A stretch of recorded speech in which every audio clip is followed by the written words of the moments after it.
Well, when you're talking about the legal structure of a community, it really kind of depends on what the goals of the community or society are. And our goals are to be self-sustaining and self-contained and self-regulating if we can be. And so, like in America, many other countries, they all go by common law or English law. And a lot of the things are similar. And in Belize, land ownership and titles and leases and things like that, it's all very common to what you have in the United States. Well, our desire as a community was to be able to, as I said, self-govern. And in order to do that, there are several ways that you have to have yourself set up. And we wanted to be completely private. So we could have our own gates, take care of our own roads, not worry about, having to be continually looked after. And so in this community, we started out as just one communal title, much like many of the Amish communities or Mennonite communities do in the United States and around here. And the communal title system worked really well in the beginning. When the community wasn't real large and we didn't have a whole lot of families and everybody knew each other, it was simple because we all talked all the time and we all had a very high comfort level with one another and there was a lot of trust. But as the community started to grow and strangers moved in and people didn't get to know each other quite so well because there was just too many people, the structure had to start to change. And in this community, it's no different, and we had to also change with that.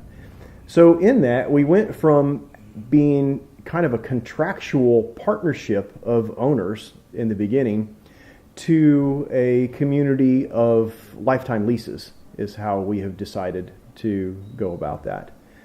And with the lifetime lease, you basically have all of the rights of the property for a lifetime or for 99 years.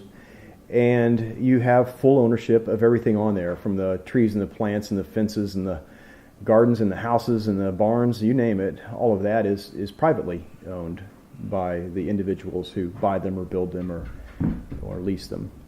And that way we are able to keep a self-contained community. We're able to have gates that we can keep closed as long as we want to keep them closed. We can have a private water system, a private internet system that isn't regulated or guarded by other regulatory agencies outside.